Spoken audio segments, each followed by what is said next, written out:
Chapter 19, Admiral Drake.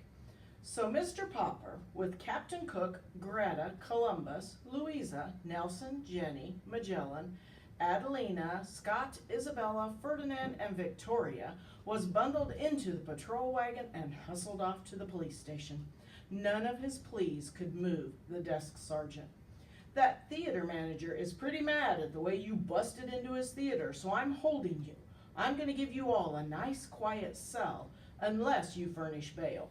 I'm putting the bail at $500 for you and $100 for each of the birds. Of course, Mr. Popper did not have that much money about him. Neither did Mrs. Popper when they telephoned her at the hotel. The hotel bill was paid for several days ahead, but she had no cash. The check for the final week's salary was not due until the end of the week.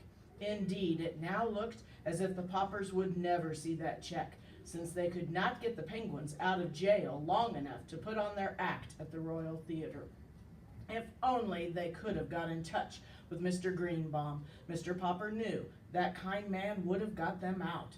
But Mr. Greenbaum was somewhere in Hollywood, out on the Pacific coast, and the Poppers had no idea how to reach him.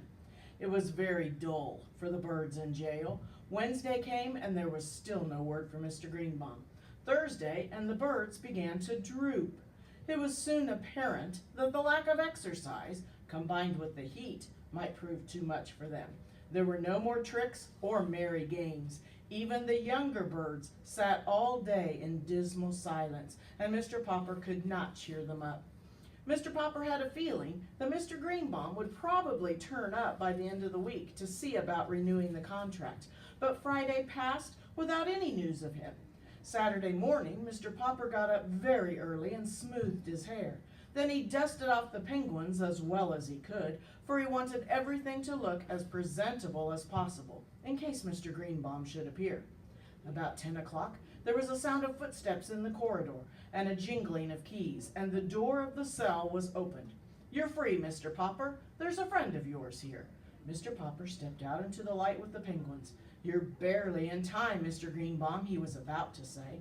Then, as his eyes became accustomed to the light, he looked again. It was not Mr. Greenbaum who stood there. It was a great, bearded man in a splendid uniform. Smiling, he held out his hand to Mr. Popper. "Mr. Popper," he said, "I am Admiral Drake." "Admiral Drake?" gasped Mr. Popper. "Not back from the South Pole?" "Yes," said the Admiral. "The Drake Antarctic Expedition ship returned yesterday. You should have seen the reception New York gave us. You can read about it in today's paper. But I read about the trouble you were having over the Penguins, so here I am. I have a long story to tell you." "Could we go to the hotel and talk about it?" asked Mr. Popper. "My wife will be anxious to see us back." "Certainly," said the Admiral, and when they were all settled in the Popper rooms at the hotel, with the Penguins clustering round to listen, Admiral Drake began.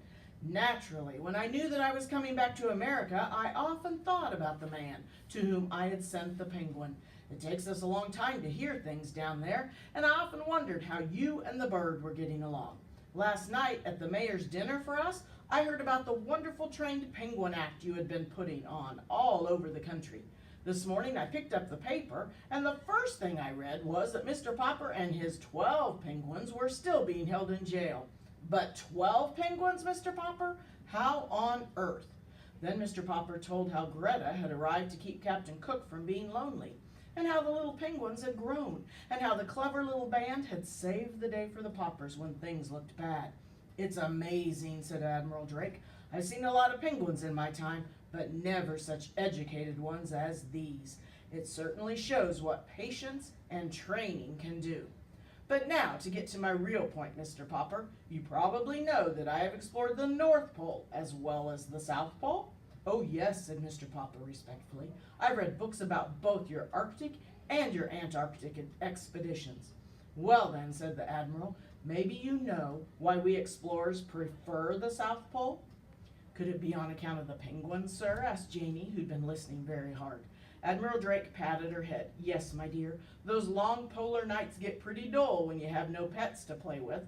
Of course, there are polar bears up there, but you can't play with them. Nobody knows why there are no penguins at the North Pole. For a long time, the United States government has been wanting me to lead an expedition up there for the purpose of establishing a breed of penguins. I must come to the point, Mr. Popper. You've had such remarkable success with these birds of yours. Why not let me take them to the North Pole and start a race of penguins there? Just then, Mr. Greenbaum and another gentleman were announced. They shook hands all around and were introduced to the Admiral. Well, Popper, said Mr. Greenbaum, too bad about that mix-up over the theaters, but never mind. Here's Mr. Klein, who owns the Colossal Film Company. He's going to make your fortune. You'll be a poor man no longer, Mr. Popper.